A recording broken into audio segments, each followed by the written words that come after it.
അനീഷ് തറയിൽ നീ വെറും ഒരു തറയാടാ എന്ന് പാവപ്പെട്ട ബിഗ് ബോസിനെ കൊണ്ട് തന്നെ അവൻ പറയിപ്പിച്ചിരിക്കുകയാണ് സുഹൃത്തുക്കളെ. അനീഷ് തറയിൽ എനിക്ക് തോന്നുന്നു ബിഗ് ബോസ് ചരിത്രത്തിൽ ആദ്യമായിട്ടാണെന്ന് തോന്നുന്നു ഒരാളുടെ പേര് വിളിച്ച് ബിഗ് ബോസ് ഒരു കൊട്ടു കൊടുക്കുന്നത്. അനീഷ് എന്ന് വിളിക്കേണ്ടടത്ത് അവന്റെ ഫുൾ നെയിമിൽ ബിഗ് ബോസ് വിളിച്ച് എടാ മലരെ ഒന്ന് നിർത്തണ എന്നുള്ളൊരു മൂഡിൽ ഒരു സാധനം അങ്ങോട്ട് പറഞ്ഞു വെച്ചിരിക്കുകയാണ് ബിഗ് ബോസ്. എന്തുവാടാ നീ കാണിക്കുന്നത്? ഞാനൊരു ടാസ്ക് ഇവിടുന്ന് അങ്ങോട്ട് തരും, നീ അതിനെ നിന്റെ സ്വന്തം ടാസ്ക് ആയിട്ട് മാറ്റുന്നോടാ. പാവപ്പെട്ട ബിഗ് ബോസ്. എൻ്റെ പ്രിയപ്പെട്ടവരെ, കാണണം ലൈവിൽ നടക്കുന്നതൊക്കെ. അപ്പൊ എല്ലാവർക്കും ബിഗ് ബോസ് സീസൺ 7 മലയാളത്തിന്റെ ഇന്നത്തെ ലൈവ് അപ്ഡേറ്റ്സിലേക്ക് സ്വാഗതം. മറ്റേ ബാഡ്ജിന് വേണ്ടിയിട്ടുള്ള ഒരു ടാസ്ക് ഇപ്പോൾ ബിഗ് ബോസ് അങ്ങോട്ട് കൊടുത്തു. അനീസ് മാമൻ വന്ന് മറ്റേ ബുക്കിനകത്ത് ഇങ്ങനെ എഴുതി മറ്റേ എടുത്തോണ്ട് വരണമല്ലോ, അല്ലെങ്കിൽ എഴുതി അവിടെ വെച്ചേക്കും പോയി എടുത്തോണ്ട് വന്നിട്ട് അത് വായിക്കണമല്ലോ.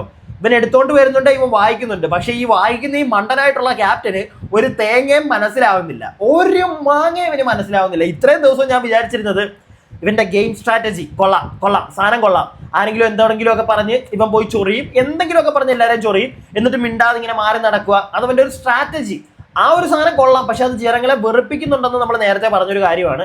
അവിടെ ഉള്ളവരെ എന്തായാലും ഇത് വെറുപ്പിക്കുന്നുണ്ട്. കാരണം അവർ തിരിച്ചു പറയുമ്പോൾ ഇവനൊന്നും മിണ്ടത്തില്ല. ജനങ്ങൾക്കും അതൊരു ഇറിറ്റേറ്റിംഗ് ആയി തോന്നി തുടങ്ങിയിട്ടുണ്ടായിരുന്നു. പക്ഷേ ഇവന് ഒരു ഗെയിമുണ്ട്, ഇവന് ടാസ്ക് കളിക്കാൻ അറിയാം എന്നൊരു വിശ്വാസം ഉണ്ടായിരുന്നു. പക്ഷെ ഇവനൊരു മാങ്ങ അറിയത്തില്ല. ഒരു ബോധവും ഇല്ലാത്ത ഒരുത്തരാണ് ഈ സർക്കാർ ജീവനക്കാരനായിട്ടുള്ള 5 വർഷമായിട്ട് ലീവ് എടുത്ത് വീട്ടിൽ കുത്തിയിരിക്കുന്ന ഈ സുന്ദരൻ. ഇവനെയൊക്കെ ആരാണോ സർക്കാർ ജോലി പിടിച്ച് ഇരുത്തിയെന്നാണ് ഞാൻ ആലോചിക്കുന്നത്. അത് കൂടാതെ ബാങ്കിലും എവിടെയൊക്കെ പണിയെടുക്കുന്നുണ്ട്. കഷ്ടം തന്നെ. ബിഗ് ബോസിനെയൊക്കെ വെറുത്ത് ബിഗ് ബോസ് ഞാൻ മുള്ളിക്കോട്ടെ, ബിഗ് ബോസ് ഞാൻ വെള്ളം കുടിച്ചോട്ടെ, ബിഗ് ബോസ് ഞാൻ മുടി ചീക്കിക്കോട്ടെ, ബിഗ് ബോസ്.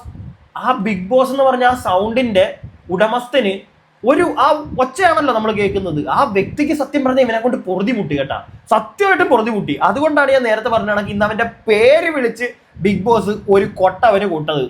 എന്താണെങ്കിലും നേരത്തെ പറഞ്ഞ കണക്ക് മറ്റേ ബാഡ്ജിന്റെ ടാസ്ക് വന്നു. ആ ടാസ്ക് എന്ന് പറഞ്ഞു കഴിഞ്ഞാൽ 2 പേര് അപ്പുറത്തും ഇപ്പുറത്തും, എനിക്ക് തോന്നുന്നു ഫസ്റ്റ് ജിസയിലും നെവിനും കൂടെയാണ് വരുന്നത്. അവർ 2 പേരും അപ്പുറത്തെ ഇപ്പുറത്തെ നിന്നിട്ട്, ബാക്കി എല്ലാവരും കാണികളാണ്, അവർക്ക് ആ കിട്ടാനുള്ള ബാഡ്ജ് എന്തുകൊണ്ട് അവർ അർഹിക്കുന്നു എന്നുള്ളൊരു കാര്യം 2.5 മിനിറ്റിൽ സംസാരിക്കണം. ആദ്യമേ നെവിനും ജിസയിലുമാണ് വരുന്നത്. ഫസ്റ്റ് ജിസയിൽ സംസാരിക്കുന്നു. ജിസയിലിന് പ്രത്യേകിച്ച് ഒന്നും സംസാരിക്കാനില്ല, ഒന്നുമില്ല. ഒന്നാമത് അവർക്ക് മലയാളം വലുതായിട്ട് അറിയില്ല. പിന്നെ എന്താണ് സംസാരിക്കേണ്ടത് ആ ഒരു കാര്യത്തിലൊക്കെ ജിസയിൽ ബാക്കിലോട്ട് പോകുന്നുണ്ട്. എന്താണെങ്കിലും നെവിന് വെച്ചങ്ങ് താങ്ങി.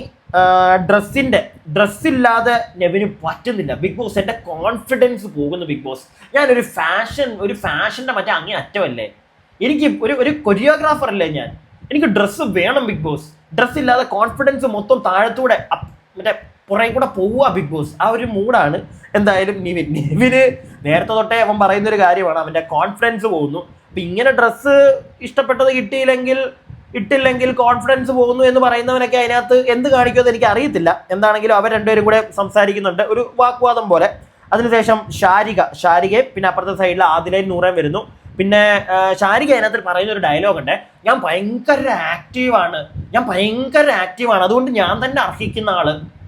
എനിക്ക് മനസ്സിലായിട്ടില്ല എന്ത് ആക്റ്റീവാണ് ഈ സ്ത്രീ അതിനകത്തത്. ഞാൻ ഇതിനായിട്ടൊന്നും കണ്ടിട്ടില്ല കേട്ടാ, ഞാൻ ഒന്നും കണ്ടിട്ടില്ല. നാക്കുകൊണ്ട് സംസാരിക്കാൻ ഓക്കെ, അതല്ലാതെ ഒരു ഗെയിമോ അല്ലെങ്കിൽ അങ്ങനത്തെ ഉള്ള ഒരു കാര്യവും ശാരികയ്ക്കില്ല. And she doesn't deserve. എൻ്റെ ഒരു പെർസ്പെക്റ്റീവിൽ കിട്ടിയതും ഇല്ല കേട്ടാ. മറ്റേ അത് പറയാം. അതിനുശേഷം ഇവർ 2 പേരും നിന്ന് വാഗ്വാദങ്ങൾ സംസാരിക്കുന്നു. അവരുടെ വാഗ്വാദം എന്ന് പറയാൻ പറ്റത്തില്ല, അവർക്ക് പറയാനുള്ള എന്തിനവർ ഡിസേർവിങ് ആയിട്ട് എന്താണ് അവർക്ക് പറയാനുള്ള കാര്യങ്ങൾ, ഞാൻ ഡിസേർവിങ് ആവാനായിട്ടുള്ള കാരണങ്ങൾ അവർ 2 പേരും പറയുന്നു. അതിനുശേഷം മൂന്നാമത് ആര്യനും ഒനീലും വരുന്നുണ്ട്. ഒനീൽ പറയുന്നൊരു കാര്യം എനിക്ക് ഒരു രീതിയിലും യോജിക്കാൻ പറ്റുന്നില്ല. അതായത് കുക്കിംഗ് ആണ് ഒനീലിൻ്റെ മെയിൻ. എപ്പോഴും കിച്ചണിൽ തന്നെയാണ്, അവിടെ നിന്നുള്ള കണ്ടന്റൊക്കെയാണ് ഒനീലിൻ്റെ ബേസിക്. അപ്പം ഒനീൽ പറയുന്നൊരു കാര്യമുണ്ട്, 20 പേരുടെ വയറ് നിറയ്ക്കുന്ന ആളാണ് ഞാൻ. കുറച്ച് സാധനങ്ങൾ വെച്ച് 20 പേരുടെ വയറ് നിറയ്ക്കുന്ന ഒരാളാണ്, അതുകൊണ്ടാണ് ഞാൻ ഡിസേർവ് ചെയ്യുന്ന ഒരു സാധനം പറയുന്നുണ്ട്. അതിനോടൊന്നും യോജിക്കാൻ പറ്റത്തില്ലേ. കിച്ചൺ എന്ന് പറയുന്ന ഒരു ടീമിൽ അവനായതുകൊണ്ട് അവൻ ചെയ്യുന്നു. കിച്ചൺ ടീം ഇനി മാറി വരുമ്പം കുക്ക് ചെയ്യേണ്ട, വേറെ വല്ലതും ചെയ്തുകൊണ്ടിരുന്നാൽ മതി. പിന്നെ അവന് ഇഷ്ടമാണ് കുക്കിംഗ്, അതുകൊണ്ടാണ് വന്നപ്പോൾ തന്നെ അവനത് കൈയടക്കിയത്. അതുകൊണ്ട് തന്നെ അതാ ചെയ്തു കൊടുക്കുന്നതിനെ പറഞ്ഞ് അല്ലെങ്കിൽ അത് പോയിന്റ് ഔട്ട് ചെയ്ത് വലിയ ആവശ്യമുണ്ടെന്ന് എനിക്ക് തോന്നുന്നില്ല. അപ്പം 3 ടീമും അല്ലെങ്കിൽ 3 ഇപ്പം എന്താണ് ആര്യൻ ഒനീൽ വന്നു. അതിനുശേഷം ജിസേൽ നെവിൻ വന്നു, പിന്നെ ഷാരിക നമ്മുടെ ആദില നോറ കഴിഞ്ഞു, പരിപാടി കഴിഞ്ഞു. അവർ മൂന്ന് കോറമായിരുന്നു ഉണ്ടായിരുന്നത്. അപ്പോൾ അവരുടെ പരിപാടിയൊക്കെ കഴിഞ്ഞപ്പോഴത്തേക്ക് ബിഗ് ബോസ് അതും ഇവരുടെ ലാസ്റ്റ് ഈ ആര്യൻ്റെയും ഒളിയിലിൻ്റെയും കേസ് വന്നതിന് ശേഷം ഇവൻ കഴിഞ്ഞു, പരിപാടി കഴിഞ്ഞപ്പം അനീഷ് വീണ്ടും കഴിഞ്ഞിട്ടില്ല തീർന്നിട്ടില്ല, ഇനിയും വീണ്ടും 2 പ്രാവശ്യം കൂടെ ഈ 3 ഗ്രൂപ്പുകൾ അല്ലെങ്കിൽ ഈ 3 ഇപ്പം 2 പേര് വെച്ച് വന്നല്ലോ 3 തവണയായിട്ട്, ഇത് വീണ്ടും 2 തവണയും കൂടെ ചെയ്യണമെന്ന് അങ്ങനെയാണ് ബിഗ് ബോസ് എഴുതി വെച്ചിരിക്കുന്നതെന്ന് പറഞ്ഞ് പിന്നെ അവൻ അത് എടുത്ത് വെച്ച് വായിക്കുന്നുണ്ട്. ഉടനെ ബിഗ് ബോസ് അനൗൺസ്മെന്റ്, അനീഷ് തറയിൽ നിങ്ങൾ സ്വന്തമായിട്ട് ടാസ്ക് ഉണ്ടാക്കുകയാണോ? ഞാൻ എന്താണ് എഴുതി തന്നത്, എന്താണ് താൻ വായിക്കുന്നത്, താൻ എന്തൊക്കെയാണോ ചെയ്യുന്നത്?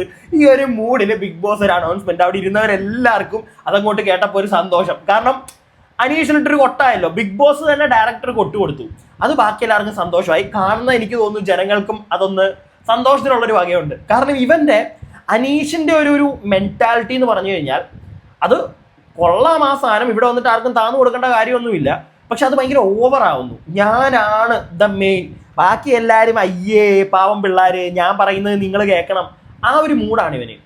അത് എപ്പോഴും അങ്ങോട്ട് നമുക്ക് ഇഷ്ടപ്പെടണമെന്നില്ല, സത്യമല്ലേ? ഞാൻ പറഞ്ഞത് തെറ്റുണ്ടോ? നിങ്ങൾ താഴെ കമന്റ് ബോക്സിൽ നിങ്ങളുടെ അഭിപ്രായം പറയണം കേട്ടോ. നിങ്ങൾ പറയാതെ പോലെ വീഡിയോ കാണുന്ന എല്ലാവരും ഒന്ന് പറഞ്ഞേക്കണം, ഇത് എൻ്റെ അഭിപ്രായം. നിങ്ങൾക്ക് ഇനി നിങ്ങളുടെ അഭിപ്രായം കേൾക്കുമ്പോൾ ഇനി നമുക്ക് അറിയാൻ പറ്റുമല്ലോ, ഓരോരുത്തർക്ക് ഓരോ പെർസ്പെക്റ്റീവ് അല്ലേ. എൻ്റെ ഒരു പെർസ്പെക്റ്റീവിൽ ഇതാണ്, ഓക്കെയാണ്, ഇവൻ ചെയ്യട്ടെ. പക്ഷെ ഇവൻ ഓവറാവുന്നു ഭയങ്കരമായിട്ട്, ഈ ഇറിറ്റേറ്റിങ്ങും. എന്നാൽ എന്തെങ്കിലും ഒരു ഗെയിം ഇവന്റെ ഭാഗത്തുനിന്ന് നല്ലൊരു ഗെയിം ഉണ്ടെങ്കിൽ ഓക്കെ. ഇത് അങ്ങോട്ട് നിന്ന് കൊണകൊണ പറഞ്ഞിട്ട് ആരെങ്കിലും തിരിച്ചിവനോട് മറുപടി പറയുമ്പോൾ ഇവൻ ഓടിക്കളയും, എന്നിട്ട് പിന്നെ മിണ്ടത്തില്ല. അതെന്ത് ഗെയിമാ? അതൊരു ഇൻട്രസ്റ്റിംഗ് ആയിട്ടുള്ള ഗെയിമല്ല, അത് ചൊറിച്ചിൽ ഗെയിമായിട്ട് മാറുകയാണ്. അതാണ് നമുക്ക് ഇവനെ ഇറിറ്റേറ്റ് ആവുന്നത്, സത്യമല്ലേ? എന്താണെങ്കിലും ബിഗ് ബോസ് തന്നെ ഡയറക്റ്റ് ഒരു കൊട്ടു കൊടുത്തു. അതൊക്കെ പോട്ടെ, അറ്റ്ലീസ്റ്റ് ഇവൻ ചെയ്യുന്ന ഒരു ഗെയിം, ഇപ്പോൾ ഒരു ടാസ്ക് വന്നു, ക്യാപ്റ്റൻ ആയിട്ടിരിക്കുകയാണ്. ആ ടാസ്കിൽ ആ ക്യാപ്റ്റൻ ചെയ്യേണ്ട കുറച്ച് കാര്യങ്ങളുണ്ട് ആസ് എ ക്യാപ്റ്റൻ, അതിവൻ ചെയ്യത്തില്ല. ടാസ്ക് ചെയ്യുമ്പോഴും മറ്റുള്ളവരെ ചൊറിച്ചിലാണ്. അതായത് വെയിലാണ്, ഭയങ്കര വെയിലാണ് അവിടെ. അപ്പോൾ എല്ലാവരും പുറത്തിരിക്കുകയാണ്. ബിഗ് ബോസ് ഒരു ഇരിക്കാനുള്ള നമ്മുടെ ഔട്ടറിൽ സ്പേസ് ഉണ്ട്, അപ്പോൾ അവിടെ 2 ബെഞ്ച് ഇട്ടിട്ടുണ്ട്, ആ ബെഞ്ചിലിരിക്കുകയാണ്. നമ്മുടെ നിവിനൊക്കെ ഇരുന്ന ബെഞ്ച് കുറച്ചൊന്ന് ബാക്കിലോട്ട് ഇറക്കി ഇട്ടു വെയിൽ കാരണം. ഉടനെ ഇവൻ അങ്ങോട്ട് തുടങ്ങി, നിങ്ങൾ എന്തോ ചെയ്യുന്നത്, ബാക്കി എല്ലാവരും മേലത്തിരിക്കുമല്ലേ, ഇവിടെ വന്നിരുന്നേ വെയിലത്ത്. അതിൻ്റെ ഒന്നും ഒരു ആവശ്യമില്ല സത്യം പറഞ്ഞാൽ. ഇങ്ങനെയുള്ള കാര്യങ്ങളൊക്കെ അവനെ കൊള്ളത്തുള്ളൂ. അല്ലാതെ ഒരു ടാസ്ക് കിട്ടി ആസ് എ ക്യാപ്റ്റൻ നിന്ന് പ്രോപ്പറായിട്ട് ആ ഒരു ഗെയിം കളിപ്പിച്ചെടുക്കാൻ അവനെ കൊണ്ട് കഴിയില്ല. സോ അവനൊരു ക്യാപ്റ്റൻ സ്ഥാനമൊന്നും അർഹിക്കുന്ന ഒരാളല്ല, അത് 101% ഉറപ്പാണ്. ഒരു ക്യാപ്റ്റൻസി അവന് അത് മുന്നോട്ട് കൊണ്ടുപോകാൻ അറിയത്തില്ല. ഇപ്പം ഇത് തന്നെ കണ്ടില്ലേ, ബിഗ് ബോസ് ഞാൻ പറഞ്ഞില്ല ഫുൾ നെയിം വിളിച്ചിട്ട്, കാരണം അതിനകത്ത് ആ തറയിൽ ഉള്ളത് കൊണ്ടാണ് അവനെ വിളിക്കുന്നത്. ആ തറേ നീ എന്തുവായി കാണിക്കുന്നത്, നിനക്കൊരു ടാസ്ക് തന്നു കഴിഞ്ഞാൽ അത് നിനക്ക് മര്യാദയ്ക്ക് കളിപ്പിക്കാൻ പറ്റുന്നില്ല എന്നാണ് ബിഗ് ബോസ് ഉദ്ദേശിച്ചത്. പിന്നെ 24 മണിക്കൂർ Bigg Boss Bigg Boss Bigg Boss Bigg Boss അപ്പിയിടണം, ബിഗ് ബോസ് ബിഗ് ബോസ് മൂത്രം ഒഴിക്കണം, ബിഗ് ബോസ്. ഇതാണ് ഇവൻ. എന്തിനാണെന്ന് എനിക്ക് മനസ്സിലാവുന്നില്ല. എന്താണെങ്കിലും അതൊക്കെ കഴിയുന്നു. അത് കഴിയുമ്പോഴത്തേക്ക് ഒരു മാങ്ങ അറിയത്തില്ല സത്യം പറഞ്ഞ ഈ എന്താണ് ക്യാപ്റ്റന്. അത് നമ്മുടെ മറ്റേ മുൻഷിയും അവിടെ ഇരുന്ന് പറയുന്നുണ്ട്. ഇവർ ടാസ്ക് ഒക്കെ കഴിഞ്ഞ് ലിവിംഗ് റൂമിലേക്ക് വരുമ്പോഴത്തേക്ക് ഈ ലിവിംഗ് റൂമിൽ വന്നിട്ട് ഇവൻ്റെ കുറച്ച് ഷോ ഓഫ് ഉണ്ട്. ബിഗ് ബോസിന്റെ മറ്റേ ക്യാമറയിലോട്ട് പോയിട്ട് big boss thank you big boss, എൻ്റെ ഫുൾ നെയിം വിളിച്ചതിന് താങ്ക് യു ബിഗ് ബോസ്. എന്നാൽ ഈ മണ്ടന് മനസ്സിലാവുന്നില്ല അത് ഇവനിട്ടുള്ള താങ്ങ് കൊടുത്തതാണെന്ന്. ഈ പൊട്ടന് അതും മനസ്സിലാവുന്നില്ല. എന്തോ. പിന്നെ അത് കഴിഞ്ഞപ്പോഴത്തേക്ക് വിന്നറിനെ നിങ്ങൾ തന്നെ, അതായത് 2 പേര് ഇപ്പം എന്താണ് ആര്യനും ഒനിയിലും വന്ന് അവർ ഡിസേർവിംഗ് ആയിട്ടുള്ള കാര്യങ്ങൾ അവർ പറഞ്ഞു. അപ്പോൾ അവർ 2 പേരെ ഒരാളെ സെലക്ട് ചെയ്യണം. അങ്ങനെ ഒരു സാധനമുണ്ട്. അത് ബാക്കി കാണികൾക്ക് ബിഗ് ബോസ് വിട്ടുകൊടുത്തു. അപ്പം അത് സെലക്ഷനിലേക്ക് ആദ്യമേ നിവിനും ജിസയിലും വന്ന് 2 പേരും ഫ്രണ്ട് നിൽക്കുന്നുണ്ട്. അതിനകത്തുനിന്ന് വോട്ടെടുത്ത് ഏറ്റവും കൂടുതൽ ആൾക്കാർ നിവിന് വോട്ട് ചെയ്ത് മറ്റേ കൈ പൊക്കാൻ പറഞ്ഞു. നിവിന് കുറച്ച് പേര് പൊക്കി, ജിസയിലിന് കൈ പൊക്കി. അപ്പോൾ അതിനകത്തുനിന്ന് വിജയിച്ചത് വിന്നർ നമ്മുടെ നിവിനാണ്. പിന്നെ ഷാരിക, ആദില നോറ ഇവർ വന്ന് നിൽക്കുന്നു. ഇതിൽ സെലക്ട് ചെയ്തത് എല്ലാവരും കൂടെ കോമൺ ആയിട്ട് സെലക്ട് ചെയ്ത് വന്നപ്പോഴത്തേക്ക് വിന്നർ ആയിരിക്കുന്നത് ആദില നോറയാണ്. പിന്നെ ആര്യൻ ഒണിയിൽ, അതിനകത്ത് വിന്നറായത് നമ്മുടെ ആര്യനാണ്. പിന്നെ ഈ ഒരു കേസ് ആര്യൻ ഒണിയിലിന്റെ കേസിൽ കൈ വെക്കാൻ പറഞ്ഞപ്പോൾ എനിക്ക് തോന്നുന്നു അപ്പാനി, ആര്യന്റെ ചങ്കാണ് അപ്പാനി ഒണിയിലിന് വേണ്ടി കൈ പൊക്കി. അത് ആര്യൻ അങ്ങോട്ട് അത്ര പിടിച്ചിട്ടില്ല എന്നുള്ളൊരു സാധനമാണ് എനിക്ക് കത്തിയത്. ഇനി മുന്നോട്ട് ലൈവ് പോകുമ്പം ഇവരുടെ ഇടയ്ക്ക് ഒരു പൊട്ടൽ ഉണ്ടാവുമോ എന്ന് നമുക്ക് നോക്കാം. അത് നേരത്തെ മുൻകൂട്ടി കണ്ടാണ് അപ്പാനി കളിച്ചതെങ്കിൽ ഓക്കെ. കാരണം അവരുടെ ഇടയ്ക്ക് ഒരു ബ്രേക്ക് വരണം, എന്നിട്ട് ഒരു ഗെയിം വരണം.